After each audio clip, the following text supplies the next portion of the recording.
നമസ്കാരം. Govindan party secretary ആയ ശേഷം അദ്ദേഹം പറഞ്ഞത് കമ്മികൾ പോലും അനുസരിച്ചിട്ടില്ല. എന്നാൽ ഇന്ന് നമുക്ക് ആ കേട് തീർത്തു കൊടുക്കണം. അപ്രഖ്യാപിത പവർ കട്ടിനെതിരെ ഇന്ന് എല്ലാവരും രാത്രി 7 മണിക്ക് മെഴുകുതിരി തെളിച്ച് പ്രതിഷേധിക്കണമെന്നാണ് ഗോവിന്ദൻ്റെ ആഹ്വാനം. ഗോവിന്ദൻ പറയുന്നതിന് മുമ്പ് തന്നെ കമ്മികൾ ആ പണി ചെയ്തു തുടങ്ങി. കറണ്ട് ഉണ്ടെങ്കിലും ലൈറ്റ് കെടുത്തി ഫാൻ ഓഫാക്കാതെയാണ് അവർ മെഴുകുതിരി വെട്ടത്തിലിരുന്ന് രാത്രിയിലെ അന്ത്യകർമ്മങ്ങൾ നിർവഹിച്ചുകൊണ്ടിരുന്നത്. എന്തിന് രാത്രി വരെ കാക്കണം ഗോവിന്ദൻ മാഷെ? പകൽ വെളിച്ചത്തിൽ എന്തുകൊണ്ട് വിളക്ക് തെളിച്ചുകൂടാ?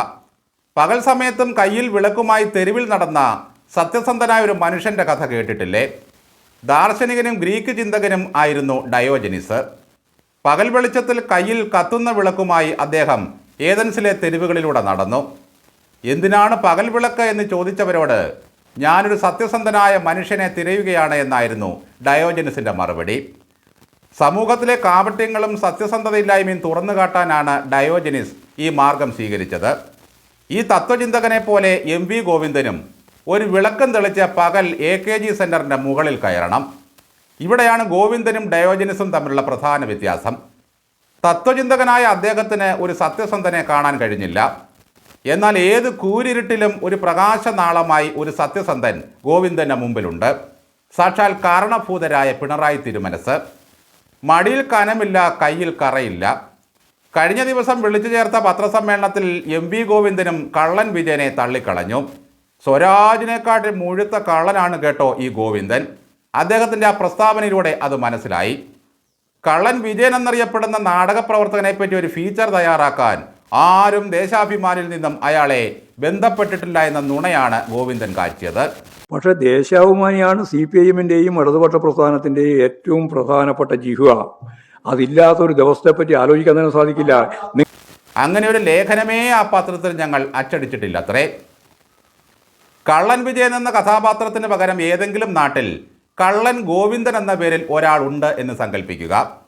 അയാളെ പറ്റിയായിരുന്നു ലേഖനമെങ്കിൽ ദേശാഭിമാനി അത് പ്രസിദ്ധീകരിക്കുമായിരുന്നോ? തീർച്ചയായും പ്രസിദ്ധീകരിക്കും. കാരണം ഗോവിന്ദൻ്റെ കൈകളിൽ ഇന്ന് വരെ അഴിമതിക്കറ പുരണ്ടതായി നമുക്കറിയില്ല. ഭാര്യ ഒരു മാലാഖ എന്ന മട്ടിൽ പെമ്പറന്നോത്തിയെ മത്സരിപ്പിക്കാൻ തീരുമാനിച്ചു എന്നത് സത്യമാണ്. പക്ഷേ ഗോവിന്ദൻ്റെ കൈകൾ പരമശുദ്ധമാണ്. ആ മടിക്കുത്തിൽ കനമേ ഇല്ല, കാണുമ്പോഴറിയാം. നേരെ മറിച്ച് ബേബി എന്നൊരു കള്ളൻ ലോകത്തെവിടെയെങ്കിലും ജീവിച്ചിരിക്കുകയും ആ ബേബിയെ പറ്റിയാണ് ലേഖനമെങ്കിലും ഇത് തന്നെ സംഭവിക്കുമായിരുന്നു. ബേബി സാറിനും കറയുടെ പ്രശ്നമില്ല. അതിന് നിങ്ങളോട് ഉണ്ടായിട്ടുണ്ടോ? അതൊക്കെ അവരോട് ചോദിക്കേണ്ടിയാണ്. ദേശാഭിമാനി എന്തുകൊണ്ട് പ്രസിദ്ധീകരിച്ചില്ല എന്ന് ചോദിക്കാൻ നിങ്ങൾ മനോരമക്കാരന് എന്ത് അവകാശം? നിങ്ങൾ എത്ര പ്രസിദ്ധീകരിക്കാതിരുന്നിട്ടുണ്ട്? എത്ര വാർത്ത പ്രസിദ്ധീകരിക്കാണ്ടിരുന്നിട്ടുണ്ട്? എത്ര ലേഖനം പ്രസിദ്ധീകരിക്കാതിരുന്നിട്ടുണ്ട്? ഇമാതിരിയുള്ള മനോരമ മാത്രമല്ല, മാതൃഭൂമി. ഞങ്ങളുടെ നാട്ടിൽ കള്ളക്കാവൂര് എന്നൊരാൾ ജീവിച്ചിരുന്നു പണ്ട്. വെള്ളപ്പൊക്കകാലം വരുമ്പോഴാണ് കള്ളക്കാവൂരിൻ്റെ മോഷണ പരമ്പരകൾ അരങ്ങേറുന്നത്.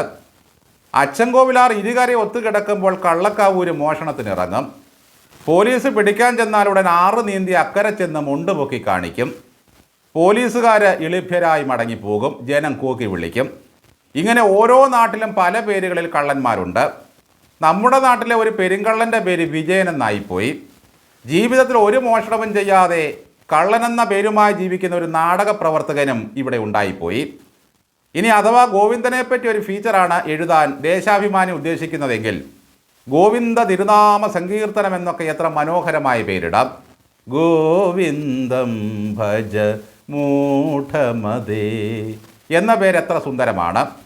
തെരഞ്ഞെടുപ്പ് കഴിഞ്ഞ് ഇത്രകാലമായിട്ടും തോൽവികളെപ്പറ്റി പഠിച്ചുകൊണ്ടിരിക്കുകയാണ് പാർട്ടി.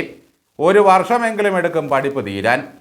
എന്തൊക്കെയായാലും പഠനം കഴിഞ്ഞ് വലിയ വിപ്ലവം ഉണ്ടാകുമെന്ന സ്വപ്നം കണ്ടിരിക്കുന്നവരോട് ഒന്നേ ഗോവിന്ദന് പറയാനുള്ളൂ.